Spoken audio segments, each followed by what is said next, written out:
This video is brought to you by NordVPN. In today's world, it has never been more important to protect your data and privacy. NordVPN is compatible with almost everything from Windows to macOS, iOS, Android, and Linux. You get unlimited bandwidth for streaming, gaming, or whatever you want to use it for, and it comes with a 30-day money-back guarantee. Use code UBCentral and get 70% off NordVPN, which works out to only $3.49 a month. Head over to nordvpn.com/ubcentral to learn more. Normally when you talk about Rockstar games, you think Grand Theft Auto, Red Dead Redemption, LA Noire, or Bully.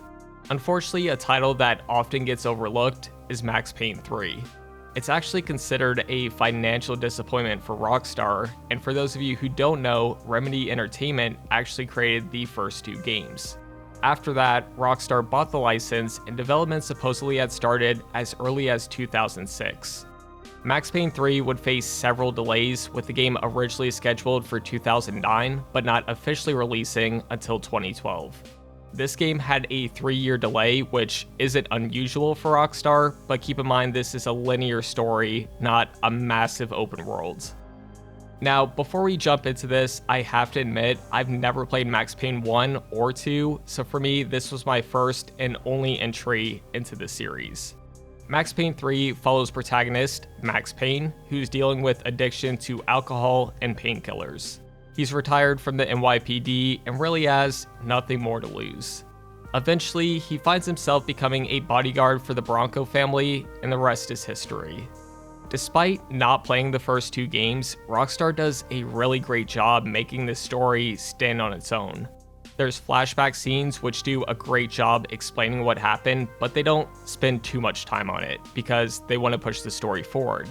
And honestly, I loved every second of the story because it's not cliche. There's so many twists and turns, and Max basically never succeeds throughout the entire game. He keeps failing over and over, and you just want him to finally win. But then you realize he lost everything and doesn't even know what he's fighting for, so there's no winning. Seriously, this story is so fucking good. It makes me want to play the first two games and just see how much Max has changed, if he even has at all. Speaking of Max, James McCaffrey gives a performance of a lifetime.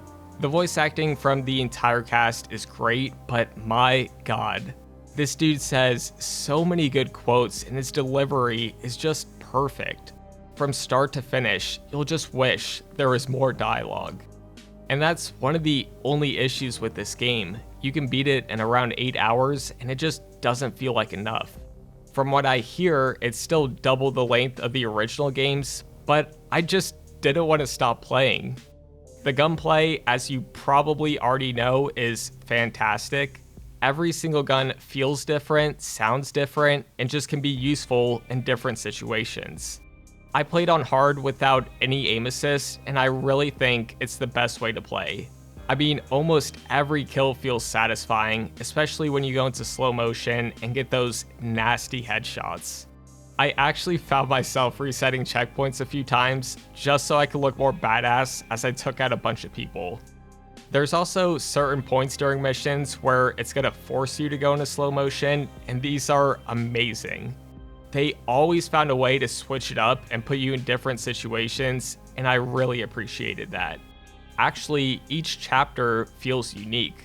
Yes, you're gonna be progressing the worlds in a linear fashion, taking out bad guys area by area, but the environments are unique, they throw in new enemies, different weapons, and of course the story is what's going to keep you coming back for more. Also, this soundtrack is one of the best I've ever heard in a video game.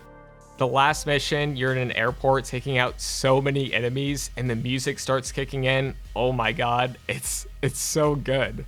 I know I keep praising this game on basically every level, but I was just surprised by how good it was, how good it is. I guess there is one disappointment, and it's kind of nitpicking, but I wish there was some single player DLC. Rockstar really focused on the multiplayer mode, and all the DLC is centered around it. Normally, I actually wouldn't mind this if the story was a decent length, but it's really not. But besides that, there's just no one really playing the multiplayer, especially 8 years after release, so it kind of makes all that DLC worthless. And don't get me wrong, they sort of had to focus on multiplayer and microtransactions because they needed to make some money back from this game. Despite selling 5 million copies, which sounds good on paper, it's really not enough considering the amount of time spent on this game, and they had to buy the license for Max Payne as well. If we're talking about nitpicks, I guess enemies have Molotovs and grenades, but sadly you don't get to use any of them. There is specific parts where you can shoot at them in slow motion, but it would have been cool to throw them yourself and make cool moments from it. Obviously, it would have been a bit overpowered, but they could have just limited the amount of grenades you could get. It's really not that hard. Some cutscenes also feature this flashing glitch effect, and I can definitely see it getting annoying for some, but I personally think it adds to the story. Max is always drunk and on painkillers, so it's meant to put you in his head. When he stops drinking, it isn't nearly as present. But honestly, these are just small issues in an otherwise perfect game. Max Payne 3 has some of the best gunplay I've ever seen in a video game. The physics when you shoot up a building is crazy. You'll see glass breaking, bullet holes everywhere, papers flying. And again, it's just fun to jump around in slow motion and take out a bunch of enemies. Even though the story is not the longest, you can replay missions and they're just as fun a second time around. To be honest, making this video and talking about the game literally makes me want to go play Max Payne 1 and 2. So I'll probably just make one entire video on both of those games because apparently they're not that long. It's kind of a shame we'll probably never see a Max Payne 4, but to be honest, I feel like this was a satisfying ending. The story, from at least what I've gathered, seems to be over. A fourth game could feel forced, so there's really no need. So that's it for today, guys. Big thanks to NordVPN for making this video possible. I know I've said it before, but it really is important that you protect yourself online. And to help you do just that, I've got a special offer for NordVPN that gives you 70% off. This brings the price down to a dirt cheap $3.49 a month. And for that price, you get a lot for your money. You get unlimited bandwidth for streaming, gaming, or whatever you want. Peer-to-peer file sharing is allowed using their VPN, and they have more than 5,000 servers around the world in 60 countries to help you stay connected. And the best part about all of this is they don't log or record any of your data. And if that's still not enough, it even comes with a 30-day money-back guarantee. Protect yourself online today with NordVPN. To get this offer, go to nordvpn.com/ubcentral or use code ubcentral. Sign up today and get an extra month completely free.